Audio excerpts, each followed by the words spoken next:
Hey y'all, I'm Carolina Tony. Today the road brings me to Fort Waldon Beach, Florida. I'm next to a very busy highway on this side, and on this side, Old Fort Waldon, a Civil War fort that was started in 1861, as well as an ancient Indian mound.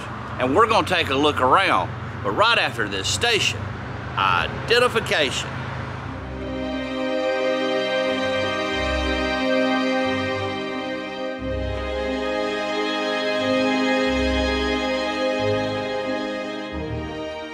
It is approximately 7 a.m. in the morning, and this road is just getting started. Last night, it was bumper to bumper.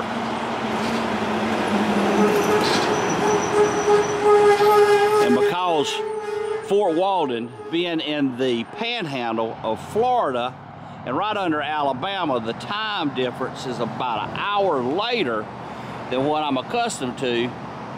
So I got up really early this morning. Let's go inside and see what we can see.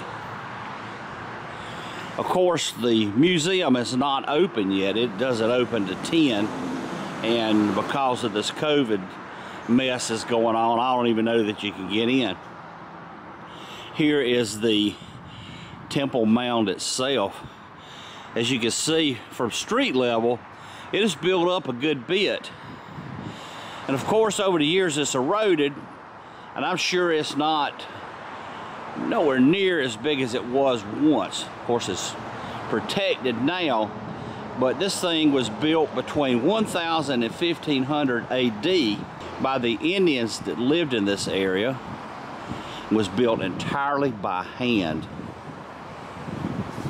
for the sole purpose of their leader or chief living in a house on top of the hill. This is the museum that I doubt we'll be able to get to go in, but they have steps built so you can climb to the top of the mound without actually destroying it.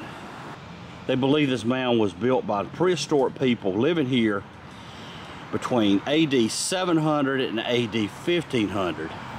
They say that it is created as a political and religious center, and the temple served as the base of the temple building to serve as residence of the leader, a fresh point for events and ceremonies, and a rallying place for dances, games, and public events. I believe that this mound is one of the largest built on salt water.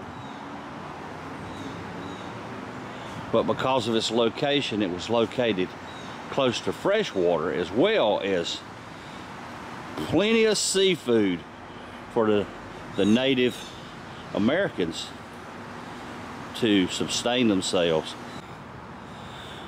Of course, they can gather some information about the mound builders from artifacts that were found here, such as pottery, jewelry, and the remnants of fire pits where they would burn fires.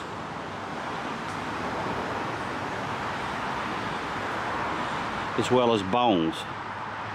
When the Europeans first came to this area, they found natives living all around the area, but not in the on the mounds themselves. And no, they wasn't living in those apartments over there. They had yet to be built. So there's not a lot of information about the mound builders, but there are mounds all across the United States that are very similar to this one that I have actually featured in some of my other videos. The mound builders left no written records. The Cherokee Indian actually being the first to develop a written language.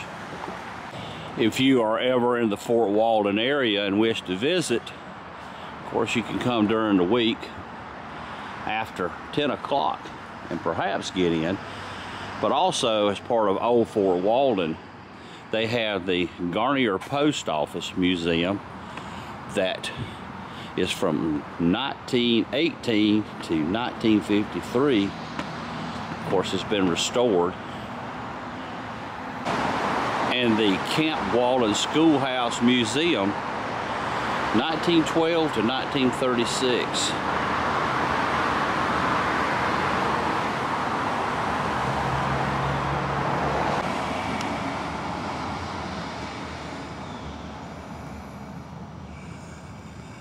The sign I read on the door that they are closed due to state guidelines, hoping that someday in the future they will be able to reopen.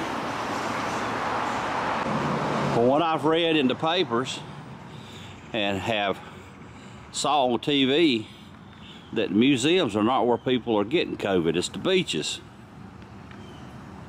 So they say. The Fort Waldon was actually, this whole area was built in 1861 to protect the inlets from the Union invasion, and actually several small skirmishes were fought near here.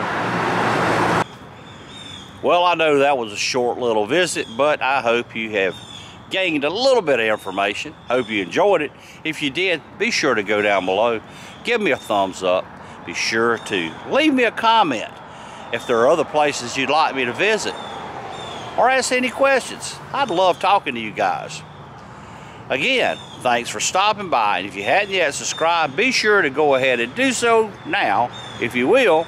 Also, be sure to share with your family and friends on your social media.